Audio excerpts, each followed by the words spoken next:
Subhanahu wa taala. Amin ya rabbal alamin. Para sahabat yang berbahagia, sesuai dengan jadwal kita urut insyaallah pada malam ini yang memberikan tausiah seharusnya Mbak Siti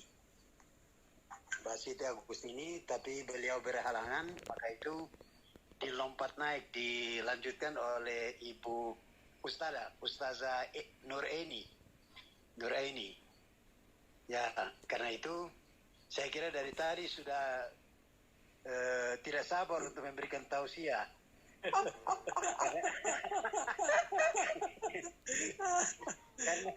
karena ustazah kita ini yang pertama muncul kan.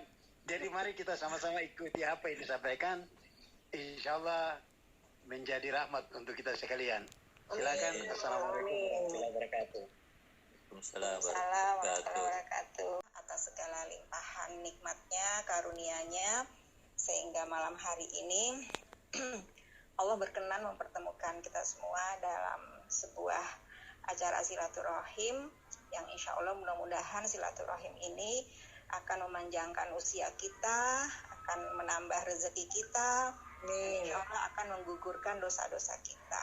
Ya, dan semoga silaturahim ini juga bukan hanya pertemuan di dalam Zoom meeting ini, tetapi kelak kita juga akan duduk berdampingan di dalam surganya Allah Subhanahu wa taala. Amin. Kita juga berselawat kepada Nabi kita Rasulullah Muhammad Sallallahu Alaihi Wasallam serta keluarga, para sahabat, dan insya Allah kita semua para pengikutnya hingga yaumil kiamah nanti. Dan kita berhak untuk mendapatkan syafaat beliau dan juga bisa menikmati air dari telaga kausarnya beliau, insya Allah. Amin. Abang-abang semuanya yang dirahmati Allah, malam hari ini mungkin karena kita topiknya temanya silaturahim, maka kita juga akan bersilaturahim gitu ya. Tapi kita akan bersilaturahim kepada para sahabat Nabi yang dijanjikan oleh Allah Subhanahu wa taala itu sudah sudah pasti mendapatkan surganya Allah Subhanahu wa taala, seperti itu. Mohon maaf mungkin kalau sudah ada yang pernah menyampaikannya di tausiah sebelumnya gitu. Kalaupun sudah ada, ya sebagai pengingat, sebagai kita ingat kembali insya Allah kenapa misal mereka itu sampai mendapatkan jaminan surga oleh Allah Subhanahu wa taala gitu ya. Dan semoga kita bisa mengambil ibroh dari perjalanan hidup para sahabat Nabi tersebut, sehingga mudah-mudahan kita pun akan menyusul ya, mendapatkan kunci-kunci surga dari Allah Subhanahu wa taala. Ya, oke. Jadi ini adalah 10 sahabat ahli surga. Ini kita bisa lihat di Quran surat At-Taubah ayat 100. Dan orang-orang yang terdahulu lagi yang pertama-tama masuk Islam di antara orang-orang Muhajirin dan Ansor dan orang-orang yang mengikuti mereka dengan baik, Allah ridho kepada mereka dengan mereka dan mereka ridho kepada Allah. Allah menyediakan bagi mereka surga-surga yang mengalir di bawahnya sungai-sungai. Mereka kekal di dalamnya selama-lamanya. Itulah kemenangan yang agung. Surat At-Taubah ayat 100. Dan beberapa orang itu memang dikabarkan oleh Rasulullah SAW. Jadi memang Rasulullah yang menyampaikan bahwa orang-orang ini adalah orang-orang yang dijamin masuk surga. Walaupun ada beberapa orang juga yang misal kayak sahabat Bilal bin Rabah ya, yang memang di 10 nama ini tidak ada, tetapi Rasulullah SAW pernah mengabarkan kalau terompahnya ya, atau langkah-langkah kakinya itu sudah kedengaran di surga gitu, karena memang amalnya yang luar biasa gitu ya. Jadi memang rata-rata ini mereka mendapatkan jaminan ini karena amal yang mereka lakukan gitu. Jadi ya, maka ketika kita di dunia ya memang saatnya untuk beramal. Jadi kan alam itu hanya 2 ya, alam amal dan alam jaza gitu. Kalau alam amal itu ya berarti ketika di dunia, dan alam jaza atau alam pembalasan itu ya insya Allah dimulai ketika kita sudah di dalam kubur ya. Jadi di dalam kubur itu proses penantian yang panjang sampai hari kiamat itu sebenarnya sudah mulai alam jaza gitu ya, sudah mulai alam pembalasan. Apakah kita diberi balasan yang baik atau tidak, itu. Dan salah satu mungkin kalau surah yang bisa menyelamatkan kita juga di alam kubur itu adalah surah Tabarok ya, Al-Mulk gitu. Makanya Rasulullah SAW itu tidak pernah tidur ya sebelum membaca surat Al-Mulk kayak gitu, karena itu juga dalam rangka untuk menjaga posisi kita di dalam kubur nanti insyaallah. Nah kayak gini, yang pertama kali dikabarkan itu adalah sahabat Abu Bakar As-Siddiq radhiyallahu an.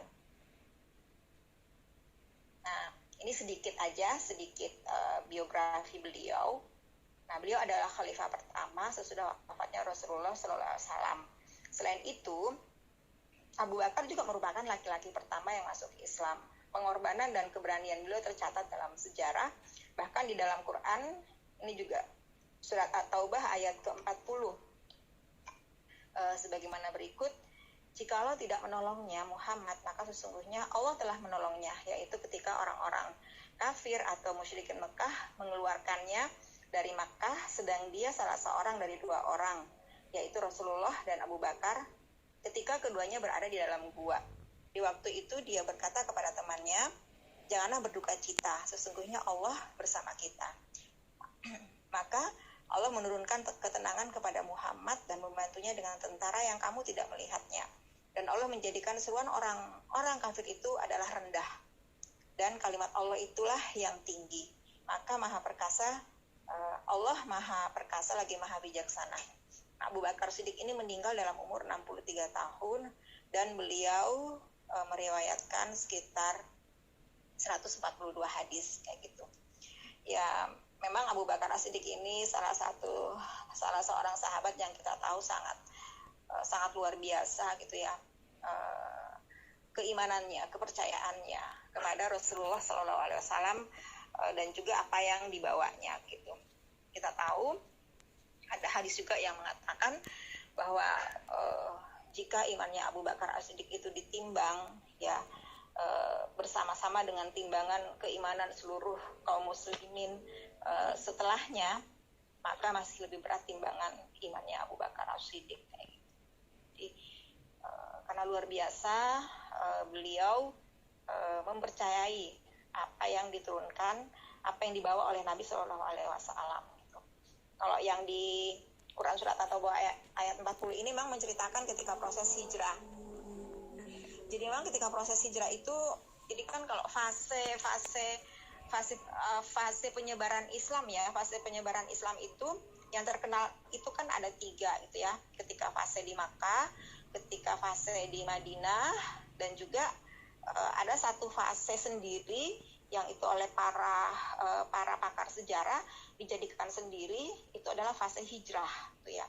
Jadi hijrah itu dibuat fase tersendiri karena memang hijrah itu luar biasa gitu ya, merubah keadaan gitu ya. Dan gara-gara hijrah lah maka kita insya Allah sampai saat ini bisa merasakan indah dan nikmatnya berada dalam naungan Islam, insya Allah seperti itu.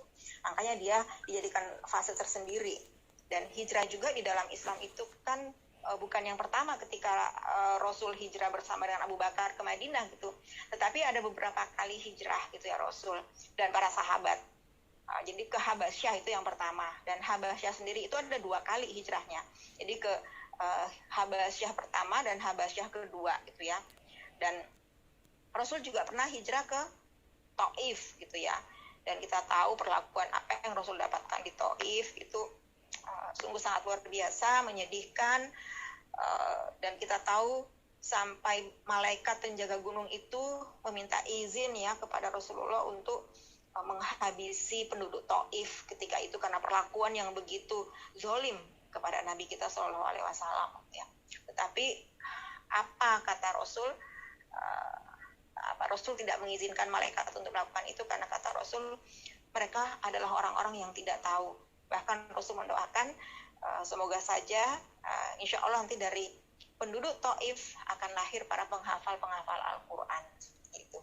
Dan insya Allah doa Nabi itu terbukti beberapa puluh tahun kemudian, maka penduduk Taif masuk Islam, dan dari sanalah muncul para penghafal Al-Quran ya. Jadi Masya Allah, memang doa orang terzolimi itu luar biasa gitu ya, menembus pintu-pintu langit gitu. Nah, ini tentang Abu Bakar As-Siddiq. Jadi kalau kita melihat peristiwa hijrah itu, ada buku kecil yang pernah saya baca itu, di situ tertulis Abu Bakar As-Siddiq itu luar biasa melindunginya Nabi ketika proses hijrah. Jadi kadang beliau itu berjalan di depan, kadang berjalan di belakang, kadang berjalan di samping kiri, kadang berjalan di samping kanan. Sampai Rasul tuh heran gitu ya. Wahai Abu Bakar, apa yang engkau lakukan? Gitu. Kata Abu Bakar, saya berusaha, saya khawatir ya Rasulullah, jangan sampai tiba-tiba ada musuh yang datang dari depan, datang dari belakang, atau datang dari samping dan kiri gitu. Saya tidak mau musuh itu mencelakakan dirimu. Gitu. Masya Allah ya, dan kita juga tahu ketika di dalam gua, Abu Bakar tidak mengizinkan Rasul untuk masuk lebih dulu, tapi Abu Bakar masuk duluan, menutup seluruh celah-celah, lubang-lubang, agar binatang-binatang buas yang ada di dalam gua tersebut tidak keluar untuk mengganggu mereka. Dan ada satu lubang yang tidak tertutup, dan muncullah, ada yang mengatakan ular, ada yang mengatakan kalajengking gitu ya. Dan akhirnya Abu Bakar menutup lubang itu dengan jarinya, jari kakinya, digigit sampai Abu Bakar tidak tahan ya, tidak kuat menahan sakitnya, karena tidak mau membangunkan Rasul ya, Rasul sedang tidur di pangkuannya Abu Bakar, sampai menetes air mata dan jatuh ke pipi Rasul gitu ya. Rasul terbangun, singkat cerita, Rasul mengobati luka Abu Bakar dengan ludahnya kayak gitu, dan sembuh ketika itu. Jadi banyaklah cerita perjalanan hijrahnya mereka mereka berdua ya, Nabi dan Abu Bakar, yang luar biasa seperti itu. Artinya kecintaan, perlindungan, dan bahkan banyak yang masuk Islam itu karena Abu Bakar As-Siddiq gitu. Sehingga sangat wajar kalau beliau orang pertama yang dikabarkan seperti itu. Itu yang pertama. Nah, yang kedua kita lihat adalah Umar bin Khattab radhiyallahu anhu. Ya, beliau adalah khalifah kedua sesudah Abu Bakar, dan termasuk salah seorang yang sangat dikasihi oleh Nabi Muhammad SAW semasa hidupnya. Nah, sebelum memeluk Islam, beliau merupakan musuh yang paling ditakuti oleh kaum muslimin. Namun semenjak ia bersyahadat di hadapan Rasul, syahadatnya itu tahun ke-6. Tahun ke-6 sesudah Muhammad diangkat menjadi Nabi Allah, ia menjadi salah satu, kalau tahun ke-6 berarti belum hijrah ya, karena hijrahnya itu kan tahun ke-13 ya kan, 13 tahun di Makkah, 10 tahun di Madinah. Nah, ia menjadi salah satu benteng Islam yang mampu menyurutkan perlawanan kaum Quraisy terhadap diri Nabi dan sahabat. Nah, di zaman kekhalifahannya, Islam berkembang seluas-luasnya dari timur hingga ke barat. Jadi kerajaan Persia dan Romawi Timur dapat ditaklukkannya dalam waktu hanya 1 tahun. Nah, beliau meninggal dalam umur 64 tahun karena dibunuh. Nah, dikuburkan berdekatan dengan Abu Bakar dan Rasulullah di bekas rumah Aisyah yang sekarang terletak di dalam Masjid Nabawi di Madinah. Jadi makanya kita kalau ke Raudhah ya, Masya Allah ya, sangat merindu untuk sujud, untuk sholat ya, di Raudhah. Maka di sanalah terdapat makam Rasulullah bersama dengan 2 sahabat mulia seperti itu. Ya, semoga Allah Subhanahu wa taala mengizinkan kita semua untuk bisa berkunjung ke sana ya. Berziarah ke makam Rasulullah dan makamnya Abu Bakar dan juga makamnya Umar bin Khattab. Jadi peristiwa paling heroik juga ya ketika pemerintahannya zamannya Umar itu adalah uh, diambilnya kunci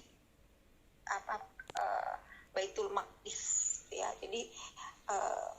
Jadi kan kita merebut, kita mengambil kembali kunci Baitul Maqdis ya, kota Palestina menjadi milik kita seperti ya, dibebaskan, Al-Aqsa dibebaskan seperti itu. Itu di zamannya Umar bin Khattab kayak gitu, dan tanpa perlawanan gitu ya. Jadi ya beliau mengambil dengan sangat gagah, perkasa gitu ya, walaupun dari Madinah itu hanya berjalan bersama dengan bantunya kayak gitu, untuk ke Baitul Maqdis ketika itu, ke Syam. Karena Baqi sangat luas dan nisan di sana kan pendek-pendek ya, tidak seperti nisan kita di Indonesia yang ke atas lebih tinggi gitu ya. Dan bahkan orang-orang dulu itu nisannya lebih tinggi-tinggi lagi, ada yang 1 meter, ada yang, karena memang orang dulu kan besar-besar ya, tinggi-tinggi gitu ya, luar biasa. Dan Utsman ini salah satu keistimewaannya sangat dekat dengan Al-Quran ya. Bahkan ketika wafat pun dalam kondisi dibunuh juga dalam kondisi bersama dengan tilawahnya ya. Jadi Masya Allah, jadi sangat dekat dan sangat cinta kepada Al-Quran, sangat dermawan gitu ya. Ya kita tahu ketika peristiwa menjelang peristiwa Tabuk ya. Tabuk itu kalau nggak salah itu adalah perang terakhir ya sebelum Rasul wafat dan sebelum Fatu Makkah kalau nggak salah itu semua sahabat menyumbangkan hartanya gitu ya. Ya Abu Bakar, Utsman, ya, Umar semua ya. Nah kalau kita lihat di perang ini Abu Bakar itu seluruh hartanya disumbangkan ketika itu. Sampai ditanya oleh Rasul, wahai Abu Bakar, apa yang engkau tinggalkan untuk anak, istri dan keluargamu gitu ya. Kata Abu Bakar, aku meninggalkan untuk mereka Allah dan Rasulnya kayak gitu. Ya disinilah Umar ya, ketika itu Umar berkata kepada Rasulullah, ya Rasulullah, aku tidak pernah bisa mengalahkan Abu Bakar dalam hal beramal gitu ya. Karena ketika itu Umar menginfakkan separuh dari seluruh hartanya. Abu Bakar tidak semuanya. Nah kalau Utsman ketika itu menginfakkan seluruh keuntungan kafilah dagangnya yang baru pulang ya, semuanya gitu ya diinfakkan untuk perang Tabuk gitu. Dan yang paling terkenal juga dari Utsman bin Affan adalah sumur dan rekening ya. Jadi sampai detik ini kalau kita ke Madinah ya, itu ada satu sumur rumah namanya ya, itu menjadi warisan dari Utsman bin Affan, yang sumur itu dulunya adalah milik Yahudi ya. Waktu itu Rasul memerintahkan memang siapa yang bisa membeli sumur ini, karena sumur ini airnya sangat dibutuhkan oleh kaum muslimin. Nah, ketika itu Utsman yang mengangkat tangan, saya Rasulullah gitu ya, nego nawar gitu ya sama Yahudi tersebut, alot ya panjang kayak begitu, sampai akhirnya disepakati Yahudinya nggak mau jual gitu, karena ini merupakan prospek ya, bisnis yang sangat prospek dan sangat menguntungkan. Akhirnya Utsman juga terkenal sebagai seorang negosiator ulung ya. Akhirnya dia mampu bernego, dan negonya itu dibeli separuh-separuh. Nah jadi separuh-separuh, jadi hari ini sumur itu miliknya Yahudi, besok miliknya Utsman kayak gitu. Sampai akhirnya ketika menjadi miliknya Yahudi jual air. Tapi ketika menjadi miliknya Utsman, maka Utsman menggratiskan air. Sampai akhirnya tidak ada lagi yang pernah mau membeli air karena mereka sudah mendapatkan gratisan dari Utsman bin Affan. Akhirnya sumur itu dijual oleh Yahudi tersebut kepada Utsman, dan sumur itu masih ada hingga sekarang. Dan kelebihan ada rekening tertua milik Utsman yang sampai sekarang juga masih ada kayak gitu, hasil dari sumur tersebut. Nah ini Utsman bin Affan yang kita tahu peristiwa terbunuhnya juga luar biasa ya, dijaga ketat. Waktu itu yang jaga pas anaknya Ali bin Abi Thalib ketika itu, sampai Ali bin Abi Thalib sangat marah gitu ya, kenapa sampai bisa lolos orang yang ingin membunuh Utsman itu. Panjang ya ceritanya, sampai nanti ke Ali. Nah, yang keempat itu adalah sahabat Ali bin Abi Thalib radhiyallahu an. Nah, ini beliau merupakan khalifah keempat. Beliau terkenal dengan siasat perang dan ilmu pengetahuan yang tinggi. Selain Umar bin Khattab, Ali bin Abi Thalib juga terkenal keberaniannya di dalam peperangan. Jadi memang setelah Umar ini Ali yang luar biasa. Beliau sudah mengikuti Rasulullah sejak kecil dan hidup bersama beliau sampai Rasul diangkat menjadi nabi hingga wafatnya.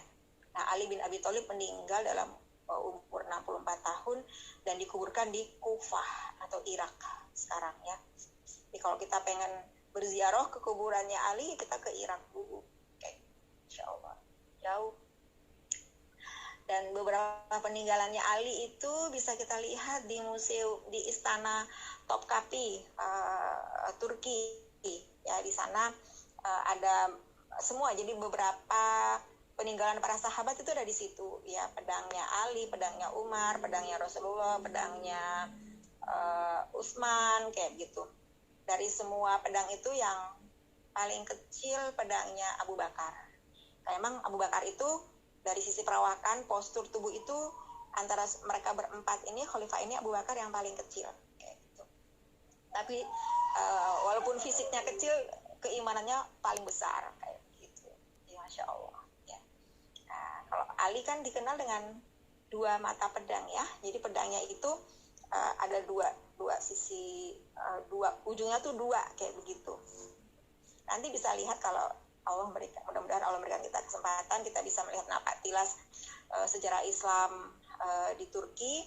Ada di Istana Topkapi. Tapi di dalam istana itu tidak boleh difoto, tidak boleh direkam, tidak boleh. Jadi kita hanya bisa melihat dengan mata kepala. Nanti kalau kita keluar, di luar ada orang-orang yang jual kayak brosur-brosur kayak gitu.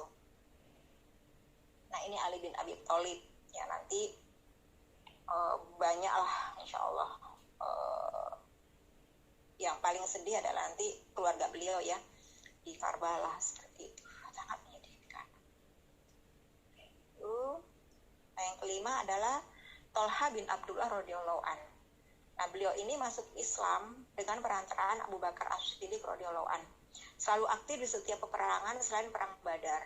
Jadi memang tidak semua sahabat itu ikut di perang Badar. Jadi perang Badar itu, perang Badar Kubro ya, pertempuran Badar itu adalah perang yang pertama kali setelah Rasul hijrah. Dan belum semua sahabat. Karena memang ketika itu rencananya kan bukan perang, tapi menghadang kafilah dagang yang dikomandoi oleh Abu Sufyan ya ketika itu. Tapi ala kulli hal terjadilah perang ya. Dan perang Badar itu perang yang sangat istimewa. Jadi para veteran perang Badar itu punya keistimewaan. Jadi kalau kita ingat cerita ketika proses Fatuh Makkah, ketika sebelum Fatuh Makkah ya, itu kan Rasulullah berdiskusi ya dengan lingkaran intinya itu. Nah, salah satu sahabat yang ikut berdiskusi ketika itu adalah Hatib bin Abi Balta'ah. Nah, Hatib bin Abi Balta'ah ini tahu bahwa nanti Rasul akan ke Makkah gitu, akan mengambil Makkah gitu. Sehingga Hatib ini menulis surat kepada keluarganya di Makkah. Ya, hanya mungkin karena sangat khawatir, jangan khawatir ada apa-apa nanti ketika Rasul ke sana. Nah, tapi ternyata Allah mengetahui dan ketahuan perbuatan Hatib ini, artinya jadi Hatib ini membocorkan isi pertemuan tersebut yang harusnya isi pertemuan tersebut tidak boleh dibocorkan. Ketahuan, terus dikejarlah. Rasul memerintahkan Ali untuk mengejar. Surat itu dibawa oleh seorang perempuan ya. Kita tahu ceritanya, kisahnya sampai harus digeledah ya. Dan didapatlah surat tersebut. Nah, di hadapan Rasulullah surat itu dibuka, dibaca. Ketika itu Umar ya, kita tahu perangannya Umar seperti itu, mengambil pedang dan akan menebas Tolha, menebas Hatib. Nah, kata Rasulullah, ya Umar, Hatib ini veteran perang Badar. Veteran perang Badar ini punya keistimewaan, sudah diampuni ya. oleh Allah kayak gitu. Ya, jadi akhirnya ya tidak jadi gitu ya. Jadi terkadang amal-amal kita itu apa ya? Terkadang punya nilai tersendiri begitu. Ya, punya keistimewaan gitu. Makanya terkadang para ulama itu mengatakan pilihlah atau buatlah apa ya amalmu yang istimewa, atau carilah amalmu yang paling istimewa yang bisa engkau lakukan gitu, karena bisa jadi amal itulah mungkin yang akan menyelamatkan kamu gitu. Jadi, dan itulah ternyata amalnya Hatib yang bisa menyelamatkan dia ketika itu adalah menjadi veteran perang Badar gitu. Jadi Masya Allah. Nah di dalam perang Uhud, beliaulah yang mempertahankan Rasulullah SAW sehingga terhindar dari mata pedang musuh. Jadi dia adalah salah seorang laki-laki yang sama-sama, jadi ibaratnya itu menjadi perisainya Rasul gitu ya. Kalau kita ke Uhud ya, perang Uhud itu kan bukit ya, gunung yang batu isinya kayak gitu. Nah bukit Uhud itu, jadi ada bukit kecil itu yang tempatnya para pemanah.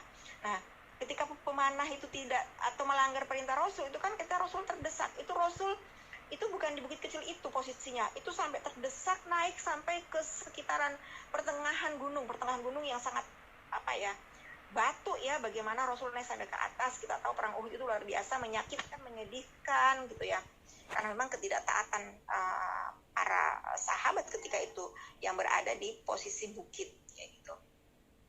Nah, Tolha inilah yang menjadi apa ya, perisai. Jadi siap menerima tombak, siap menerima pedang, siap menerima segala sesuatu yang akan sampai kepada Rasul kayak gitu. Dan sehingga ya salah satu juga seorang sahabiah juga Nusaibah ya, yang ketika itu akhirnya dijuluki perisai Rasulullah SAW gitu ya. Karena emang memberikan badannya kayak gitu sebagai pelindung. Nah, Tolha bin Abdullah itu gugur dalam perang Jamal. Jadi perang Jamal ini perang yang menyedihkan juga. Ini antara Aisyah ya ibunda dan Ali bin Abi Thalib ketika itu. Di masa pemerintahan Ali bin Abi Thalib dalam usia 64 tahun dan dimakamkan di Basrah. Itu yang kelima. Yang keenam, Zubair bin Awam. Nah, ini Zubair bin Awam ini juga memeluk Islam karena Abu Bakar As-Siddiq. Memang Abu Bakar As-Siddiq ini luar biasa, banyak sekali mengislamkan para sahabat. Ikut berhijrah sebanyak 2 kali ke Habasyah. Jadi seperti tadi yang saya katakan, hijrah ke Habasyah itu 2 kali. Jadi ada yang pertama dan ada yang kedua kayak gitu. Dipimpin oleh, siapa yang ingat dipimpin? Paman Rasul, jadi lupa, dan mengikuti semua peperangan. Beliau pun gugur dalam perang Jamal dan dikuburkan di Basrah pada umur 64 tahun. Sama ya, perang di Basrah. Zubair bin Awam. Yang ketujuh, Sa'ad bin Abi Waqqas, mengikuti Islam sejak umur 17 tahun dan mengikuti seluruh peperangan.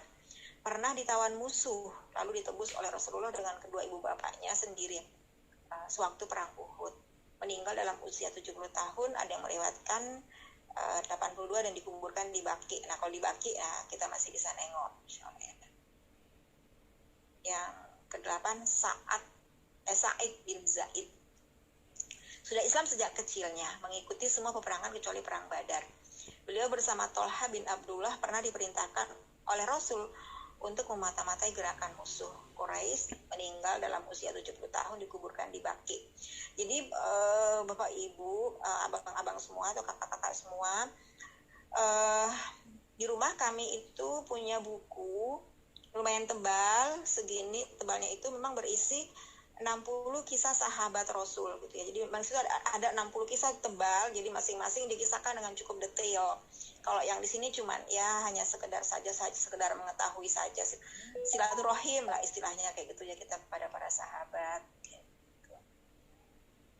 Yang ke-9, Abdurrahman bin Auf. Nah, inilah salah satu yang juga sangat terkenal karena kekayaannya yang berlimpah-limpah ruah kayak gitu ya. Padahal kita tahu ketika di Makkah emang sudah kaya gitu ya. Tapi ketika hijrah ke Madinah itu tidak bawa apa-apa, hanya baju di badan kayak gitu. Dan ketika dipersaudarakan dengan salah seorang sahabat Ansor, itu sahabat Ansor itu memberikan separuh miliknya, semuanya. Jadi kalau rumahnya 2, dikasih 1, usahanya 2, dikasih 1 ke Abdurrahman. Ya ada juga ya yang sampai istrinya 2, lebih dari 1 itu diceraikan dan dikasih kayak gitu. Tapi ketika itu kata Abdurrahman bin Auf, aku tidak mau semua itu. Aku hanya minta tunjukkan aku pasar. Kayak gitu. Jadi akhirnya ditunjukkanlah pasar gitu ya. Jadi emang kalau kita dalam hukum ekonomi Islam, pasar itu sangat penting ya. Ya modal penting, semua penting ya. Tapi salah satu, kalau kita lihat kisahnya Abdurrahman bin Auf, belajar dari Abdurrahman bin Auf dalam sisi ekonomi, maka yang dia cari pertama adalah pasar. Di mana letaknya pasar? Dan ketika itu pasar dikuasai oleh Yahudi. Nah, setelah Abdurrahman bin Auf masuk, menjadi dikuasai, perekonomian terbalik ya, dikuasai oleh umat Islam kayak begitu. Dan saat ini, ya terus terang kalau misal kondisi negara kita seperti ini, bisa jadi karena memang dalam sisi perekonomiannya kita masih belum kuat, sehingga mudah untuk digoyang. Nah, dikatakan di sini beliau Abdurrahman bin Auf ini memeluk Islam sejak kecilnya, sama melalui Abu Bakar As-Siddiq, dan mengikuti semua peperangan bersama Rasul. Turut berhijrah ke Habasyah sebanyak 2 kali. Nah, jadi memang Habasyah itu 2 kali. Meninggal pada umur 72 tahun, ada yang meriwayatkan 75 tahun, dimakamkan di Baqi. Ya. Jadi nanti kalau kembalinya para sahabat dari hijrah Habasyah yang kedua kali itu nanti dikisahkan di Quran surah Al-Hasyr. Nah, itu di situ bagaimana ada yang namanya harta rampasan fa'i. Kalau Al-Anfal itu harta rampasan perang saja gitu ya. Yas'alunaka 'anil anfal gitu ya. Bertanya kepada engkau bagaimana harta rampasan perang. Tapi kalau Al-Hasyr itu bercerita tentang harta rampasan fa'i. Nah, itu ya. Nah, nanti dikisahkan di situ. Itu. Jadi salah satu yang berhak mendapatkan harta rampasan perang itu adalah para sahabat yang baru pulang dari hijrah dari Habasyah gitu ya.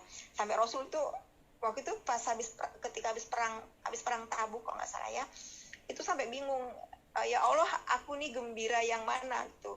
Gembira karena kita menang di perang Tabuk, ataukah aku gembira mendapatkan para sahabatku kembali dari Habasyah kayak gitu.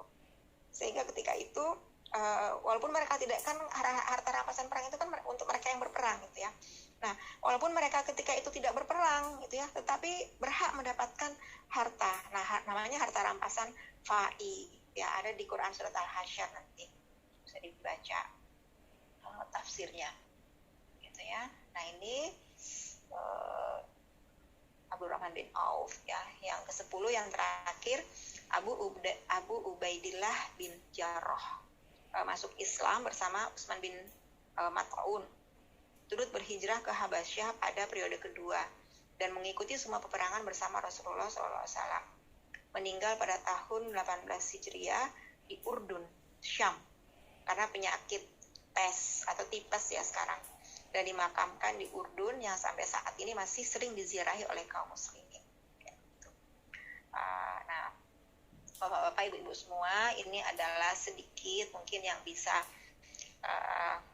saya sampaikan.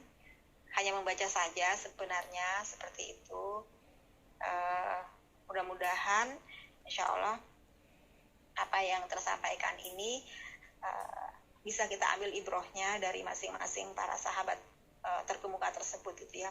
Dan insya Allah mudah-mudahan kita bisa memiliki amalan-amalan yang itu istimewa di mata Allah Subhanahu wa Ta'ala, sehingga kita pun berhak untuk bisa bersama-sama dengan para sahabat, para siddiqin, para syuhada, salafus soleh di.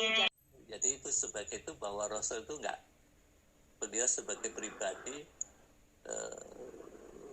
tidak kalau orang Jawa kalau kena kebal enggak kebal begitu. Nah, ya itu kan ya itu kan terkadang begini, ada yang mungkin ini khilafiyah, tetapi saya berpendapat kalau dasar sirah ini Rasul itu tidak kebal.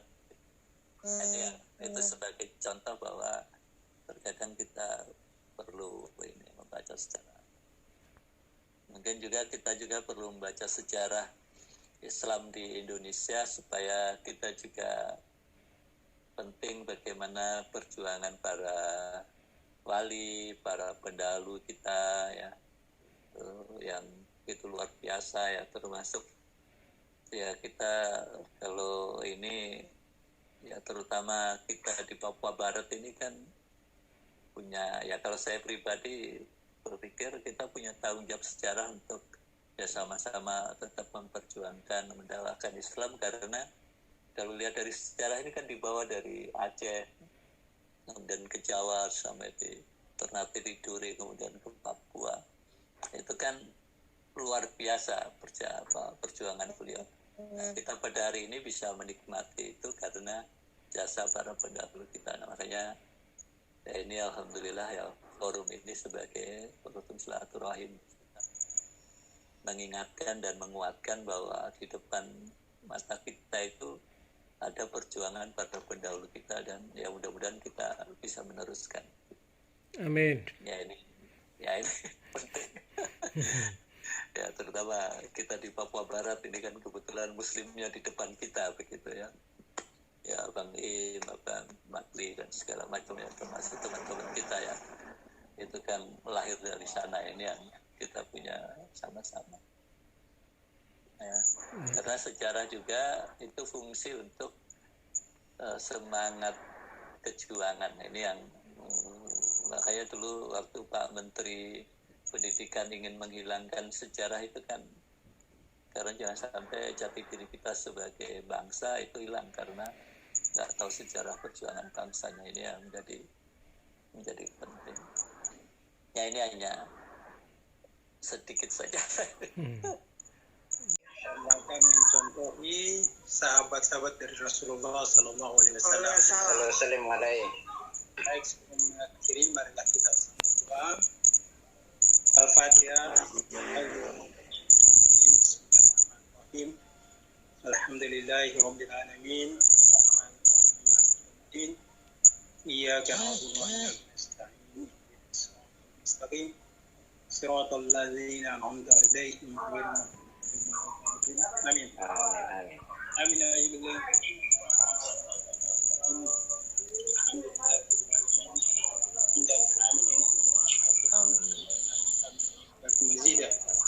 Ya Rabbana lakal hamdu kama yanbaghi li jalalika wa 'azimi sultanik. Allahumma salli ala sayyidina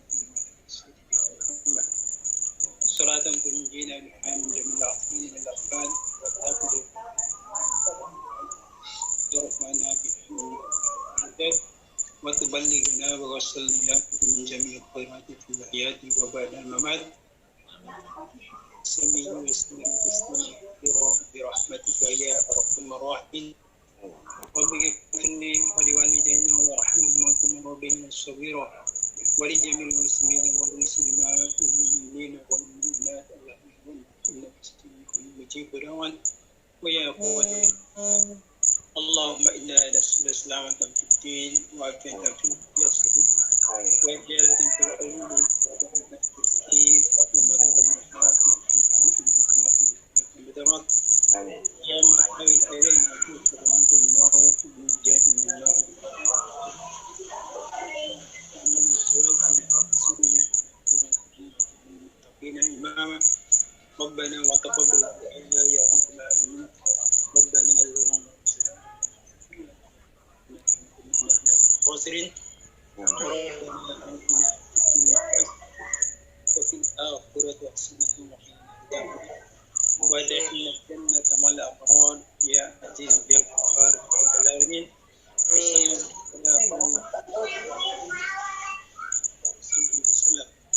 سبحان ربك رب العزة عما يصفون